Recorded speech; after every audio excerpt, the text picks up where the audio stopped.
This is part 2 of our conversation with Emily Guglielmo. If you missed part 1, I'd recommend giving it a listen, but it's certainly not necessary to understand what's going on. We're discussing topics from Emily's presentation of frequently misunderstood seismic provisions. Part 2 starts to get into more of the finer details. Could you explain why we need to amplify our deflections when considering seismic loads? It's a great question. And at the end of the day, hopefully you still have the graph or chart I asked you to put in your brain where you have drift on the x-axis and force on the y-axis. We designed our building as if it was elastic. We divided by R and we put our heads down and designed it as if it was elastic.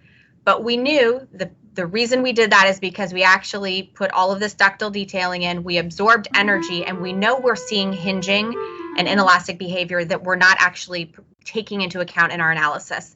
So we divide by R, but then when we get our elastic deformation or drift, we need to then amplify it to account for the fact that there actually is inelastic behavior that's taking place. So it's sort of the undoing of our R factor. We take our elastic drift, we multiply it by C sub D, and then that is what we actually expect our building to do after we have all of the hinging and inelastic behavior that's a function of our R value, our lateral system, our ductile detailing, and our hinging. So all of it comes together, but R and C sub D are kind of work together with each other. The R brings us down, we design elastically, the C sub D brings us back up into that inelastic world.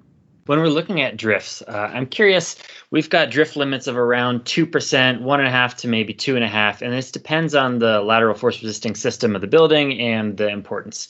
Can you tell us why that depends on the type of construction of the building?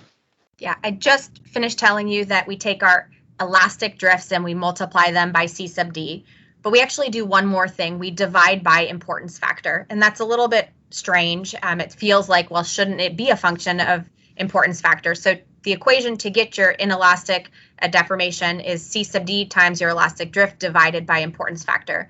We take that value and then we need to compare it against the table you just mentioned, table 12.12-1.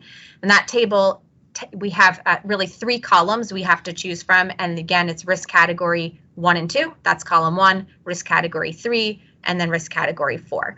And at the end of the day, this is a gentle nudge that buildings that have higher occupancies or higher hazardous materials, risk categories 3 and 4, we want them to perform a little bit better. And so we're encouraging a little tighter drift limit.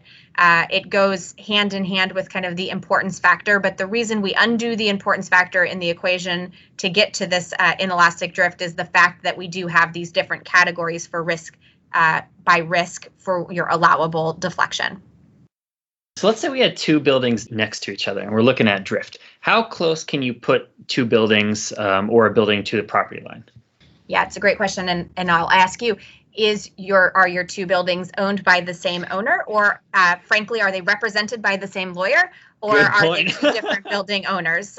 So let's do first 2 different building owners. So if I own a building and I do my calculation, I get my elastic drift, I multiply by CD, I divide out my importance factor. There's my inelastic drift. I need to be set back from the property line by at least that amount. So let's call it 6 inches. I'm going to be set back from the property line by 6 inches. Building 2 on the other side of the property line owned by somebody else, let's say their inelastic drift is 8 inches. They need to be set back by 8 inches. So the distance between our 2 buildings would be the additive sum of 8 plus 6.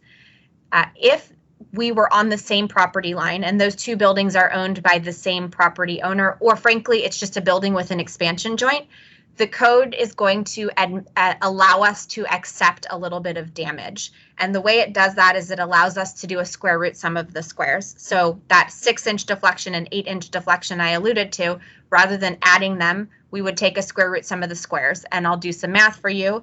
6 squared plus 8 squared square rooted is 10 inches. So rather than a 14-inch gap, I'm allowed to put in a 10-inch gap. And again, I am okay with a little bit of damage. It's the same building owner. We're okay with the buildings knocking against each other somewhat in an earthquake. At the end of the day, it is good practice to think about how those buildings interact with each other. We have seen repeatedly in earthquakes that a building with a diaphragm that aligns with an adjacent building at mid-height of a wall is bad. But a building with a diaphragm that aligns loosely with a diaphragm on an adjacent building, when those two buildings bang against each other, the diaphragm has some capacity to distribute those forces, get them into our lateral force resisting system, and stabilize the building. I heard that there's a requirement that the requirement to consider accidental torsion is gone in ASCE 716 standard. Is this true? And if so, why? So I'll give you a yes and a no answer. And before I get you the true answer, I'll give you a little bit of history. ASCE 7 has historically required us to put in a minimum eccentricity equal to 5% of our building width. And so hopefully that is kind of resonates with you. We remember that. And that requirement's due to the fact that the location of our center of mass and the center of rigidity can't always be established with a high degree of accuracy. We know that mass and stiffness, there's uncertainty, there's deviations in how we design it, how it's built from our kind of idealized case. However, there's been a lot of additional work that's taken place, and so we've, in ASCE 716, provided a new exception to this requirement. And so it provides some relief from having to do this accidental torsion for buildings that are relatively insensitive to torsion. And so it permits the exclusion of accidental torsional moments when you're doing your seismic forces on all buildings except for two cases. And the first case is if you're in seismic design category B and you have an extreme torsional irregularity, that's a type 1B. So if you're in seismic design B with an extreme torsional irregularity, you have to go ahead and put that extra 5% eccentricity in there. And if you're in seismic design category C, D, E, or F, so our mid to high seismic, and you have a torsional irregularity 1A or 1B, so not just extreme, but also just your torsional irregularity. So the idea here is we're going to make sure that we consider this accidental torsion in torsionally sensitive buildings. If you don't have a torsionally sensitive building, it's okay to not do that 5%. And I mentioned this before, but that relief is supported by research that's shown us that the inclusion of accidental torsion actually has little effect on the collapse probability for low seismic design category structures that don't have these torsional irregularities. And for even high seismic design category structures that don't have type 1A or 1B. That's a new one to me, so good to hear. So in some cases, it might be appropriate to use an R value equal to 1. When would that be? So I'll argue very rarely are we going to use an R equals 1. The nuclear industry might be in that place, or military essential facilities. For sure, the equivalent of that is maybe like our wind design, where we're trying to remain largely elastic. And in ASCE 716, at least I can start there, and in ASCE 722, we have played around with adding a line in the table that is explicitly an R equals 1 with associated C sub D and omega sub 0 values. And we've played around with it at a couple levels. At the beginning of ASCE 716, it was we had a code change proposal, and initially it was permitted in all seismic design categories and without ductile detailing required. And that code change proposal actually generated fabulous conversation, and ultimately it did not pass, and primarily because of this concern, particularly in high seismic design categories, introducing buildings without ductile detailing. We realize that we don't know our seismic forces scientifically. We do the best we can, but if we end up wrong and on the wrong side of our guesses, it is not comfortable in high seismic design territories to have a building without ductile detailing, even if it's designed for a lot of force. And so we generally have not traded ductility for force. That's sort of the play that you do with your R value. Another reason it did not make its way through, maybe for the lower seismic design regions, is that designers maybe don't need another approach. We already have this R equals 3 option for steel. And I'll tell you, as someone who plays in the codes and standards world, we get a lot of feedback from practicing engineers that practicing engineers just want to simplify the code, what's already in the code, and not to add new provisions. So generally speaking, we aren't there. We do not have an R equals 1 for a building in Chapter 12. Chapter 15 is a little different. Those are non-building structures, and there is an opportunity in those types of structures to use an R=1, so essentially designed for more force and have less of those detailing requirements. But in the building world, we have not yet convinced ourselves that that's okay or frankly needed. So you cannot use an R=1 using ASCE 7 Chapter 12. Okay, and we're actually going to hit Chapter 15 in a little bit here, but first, some systems in ASCE 7, we have two possible categories. So let's say I have a building with a special reinforced concrete shear wall, and I'd like to classify it as a building frame with an R of 6 rather than a bearing wall system. These are the two different options we have, and that's R of 5. What is the difference between bearing wall and shear wall? So whenever someone asks me a question, the first thing I always do is I go back to the definitions, and I pray that the answer will be in the definitions. So I'm going to go ahead and read you. I actually pulled it up in front of me here, my definition. So a bearing wall is a structural system with bearing walls providing support for all or major portions of the vertical loads. A building frame system, so now the second definition, is a structural system with an essentially complete space frame providing support for the vertical loads. So you could argue that starts to point you in the right direction. The question becomes, what qualifies as major portions of the vertical load? And I'll be honest, I've heard engineers say 1%, 2%, that or let's call it 98%, 99% is major portions of the vertical load. I've also heard engineers say if 51% of the load is carried by columns, then you can be a building frame system. So 51 to 49 counts as major portions. And those are really two different approaches. And frankly, I've heard industry leaders on both sides of that argument. I'll point you to two specific resources because it's nice to have something to hang your hat on. The first one is the SEOC Blue Book. That gives us a method, and I would argue we only really use it in high seismic, but it provides a method for detailing integral beams and columns within our shear walls. So oftentimes we already have boundary elements that can act as columns. And those integral beams and columns need to be able to carry the gravity loads of the wall weight. So assuming that wall gets damaged in a seismic event, if those beams and columns can carry the weight of the wall, it's okay to go ahead and classify it as a building frame system with the bigger R value. So that's one approach. I'll point you to NEHRP, the National Earthquake Hazards Reduction Program. They issue provisions on a similar cycle of ASCE 7. And I'll try and get as close as I can to the words. They say a building frame is where gravity loads are carried primarily on columns, not walls, while allowing minor portions of the gravity load to be carried on bearing walls, but not more than a few percent of the building area. So again, few percent, but it's not quantified. So I will be totally forthcoming. I've seen webinars by my peers at ASCE 7 who have gone with the 49, 51%. I would argue most people are closer to the 5 to 10%, but it is an interesting discussion. And I guess at the core of it, it's important to realize a building where your gravity elements are sitting on your shear wall, for example, that is a little bit riskier. We don't want that shear wall to be damaged because it's carrying gravity load in addition to our seismic resistance. So that's why we get a slightly lower R value. If I have a building frame, so I've got gravity columns, gravity beams, and then I've got independent shear walls, for example, we're okay accepting a little more damage. We're going to use that higher R value. So that's kind of the distinction between why we have different R values for the same concrete shear wall, depending on if you're a building frame versus a bearing wall. That makes a lot of sense. So generally in seismic design, we look to Chapter 12 for the main structure and 13 for components, but there's also this Chapter 15 to consider. When should we be looking at Chapter 15 versus Chapter 13?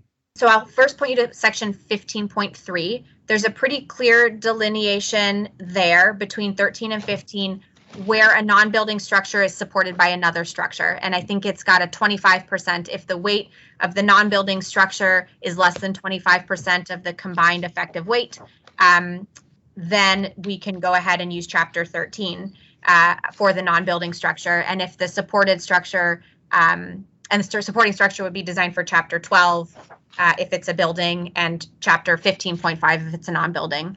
But that 25% threshold only helps us in certain situations. You'll see there are non-structural components and non-building structures that are still common to both chapters. Some examples would be billboards, signs, chimneys, cooling towers, stacks, vessels, towers, tanks. And so it's a really gray area. And I'll point you to an article that I read once by Bob Bachman and Susan Dowdy. I believe it was printed around 2008. And it was called Non-Structural Component or Non-Building Structure. And that article gives 3 ways to differentiate between non-structural components, so chapter 13, or non-building structures, chapter 15. And the first one is size. It suggests that non-structural components are typically small, less than 10 feet in height. So there's a nice numerical thing recommendation. The second one is construction. It suggests that non-structural components are typically shop fabricated. So again, chapter 13 would be non-structural components would be shop fabricated. And then the last one is function. And that article suggests that non-structural components are primarily designed for functionality, while non-building structures are primarily designed to maintain structural stability. So those are 3 good questions to ask yourself, and depending on your answer to those 3, it might push you to chapter 13 versus 15, recognizing that some components, some elements, there are going to be provisions in both chapters, and you want to make sure you're using the right one. All right. While we're on the topic of chapter 13, so we've heard there's some changes coming in the way we calculate FP forces. What are these changes likely going to look like? Sure. So I guess before I get into FP, just a few reminders. Our chapter 13, when we're doing our non-structural components, we're trying to account for the fact that, first of all, masses that are higher from the ground experience higher acceleration. So we're trying to get higher forces as our equipment is moving up our building. We recognize that we have higher mode effects, and those are more, they cause higher accelerations than the first mode, particularly at the lower floors. And also, so I guess just to package that up, we typically would see at a piece of equipment that's elevated to be 1.5, 2 times, even 2.5 times bigger than at the roof than if it was sitting at grade. So it's not insignificant. It's a real phenomenon. We see it all the time in earthquakes, parapets that come off of a building. We want to make sure we're amplifying our forces when they're higher up on the building. So you asked, you heard changes are coming. If we go way back in time, ATC led a project. It's called ATC 120, something like seismic design, analysis, and installation of non-structural components. And that work informed the NEHRP provisions to put together an entirely new force equation. That process worked its way through the NEHRP PUC committee. And then when that work finished, it made its way to ASCE 722 committee.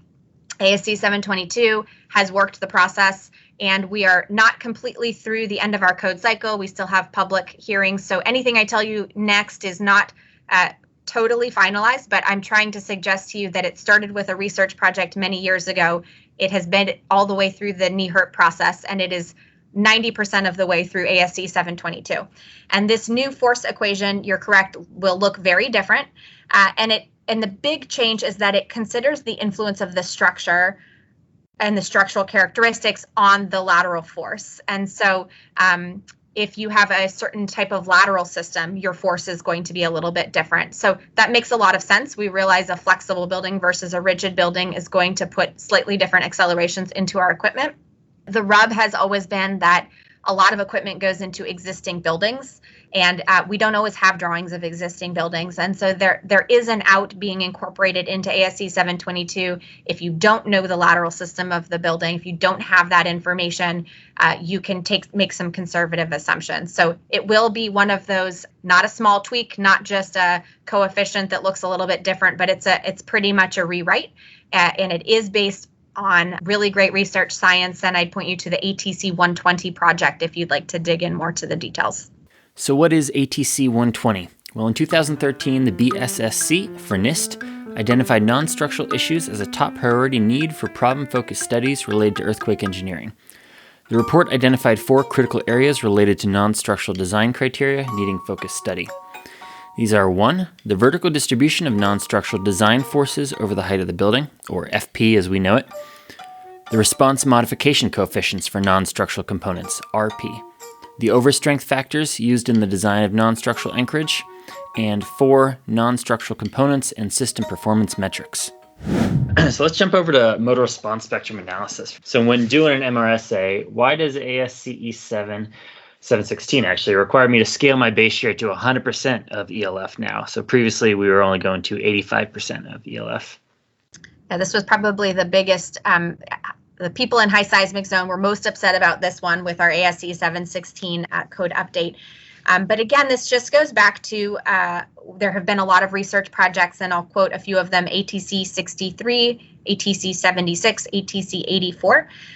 Those studies show that the building collapse performance, when we do ELF, we generally get better results in collapse performance than those that were done with modal response spectrum with the 15% reduction in base shear included. So we compared the two against each other in these projects, the 85% modal versus the 100% ELF, and we're generally getting better collapse prevention with our ELF.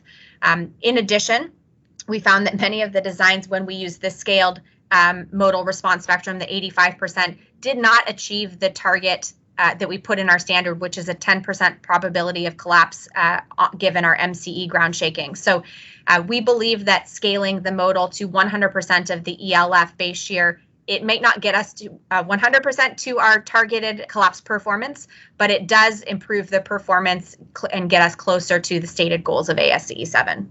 Interesting. So site-specific ground motion procedures are still fairly new.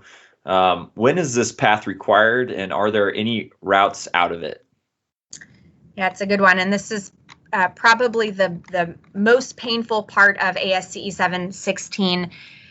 We were partway through a code cycle, and we started to become aware of this phenomenon that suggests to us that our 2-point spectrum is potentially unconservative. And it's not unconservative in all cases, but the research shows us that when we use just our 0.2 and our 1 second response periods to define our equivalent lateral force, or frankly our modal response spectrum, that we're reasonably accurate when we have a stiff building or where our peak spectral acceleration occurs at or near that 0.2 second period, and when we have buildings that are on relatively stiff soils. However, our 2-point spectrum becomes potentially non-conservative when we have a more flexible building with a longer period, and particularly for soils on soft sites where our seismic hazard is dominated by large events. So the West Coast primarily, the New Madrid area, the Wasatch Range. So we in ASCE 716 did not have enough time to fully define the correct spectrum that captures these required modifications, primarily to soft soils, long period buildings. So the interim solution was we will require a geotechnical engineer to provide that spectrum for certain sites. And so the way you're triggered, the way you find yourself into that requirement is when you're looking at your FA or your FV table in section 11.4.8, and you'll see either it's written directly in or there's a superscript that requires you to do a site-specific analysis. So again, it's based on science. It's a reality. Before I get to the exceptions, I'll tell you, we have taken the final step in ASCE 722. Again, we aren't totally through the public review process, but we have codified what's called a multi-period response spectrum. So after ASCE 716, when you get to ASCE 722, you will again be able to go use your hazard tools, be it your ATC hazard tool, your ASCE 7 hazard tool, put in your location and get a full 22-point spectrum that has all of these concerns incorporated. And we will no longer have the geotechnical engineer do the spectrum for us. So we're there. It's a Band-Aid we put on. We've now ripped off the Band-Aid. When you get to 722, we will be back to what is considered normal. But I'll get to the exception. And this is particularly important for people in high seismic. So if you're in seismic design category D or E, and your S1 is greater than 0.2. So again, that's primarily your West Coast, Oregon, Utah, California, Washington, your Wasatch Range in Utah, your New Madrid area. That's your S1 greater than 0.2. You can go ahead and take your response spectrum, which has its flat peak and then it's got its descending branch. And we can take the flat peak, and rather than transition it at T sub S, we push that flat peak plateau all the way out to 1.5 T sub S. So we're going to require that we take that ELF equation of SDS divided by our plateau, and instead of transitioning it and decreasing it at T sub at our transition period, we increase that, we push the plateau out. The second thing we have to do is when we push that plateau out, and now we're in a slightly longer period building, where our new equation that controls is the SD1 divided by period over R, or T times R on the bottom. That equation we need to amplify by 1.5. So that's, again, where I mentioned those long period buildings, we're seeing this unconservatism. You can go ahead and take the normal equation, multiply it by 1.5, and keep going. And we realized in these studies that that unconservatism was on the order of 30-40%. And so this exception is allowing you to basically take care of that yourself conservatively by increasing your force on that equation by 50%. So long-winded way of saying there are some exceptions. It's all a seismic design category D and above problem. The exceptions are that you need to use the plateau for a longer period range. And then when you get out of the plateau region, you need to amplify your forces by 1.5 or your spectrum by 1.5. And I've committed to you that ASCE 722 will introduce this multi-period spectrum that will eliminate the need for this site-specific ground motion hazard analysis. I wonder if you're able to share this, if the assumed site class D is going to continue to be a 20% increase over a determined site class D. Yeah, so with site classes, it's another change that we are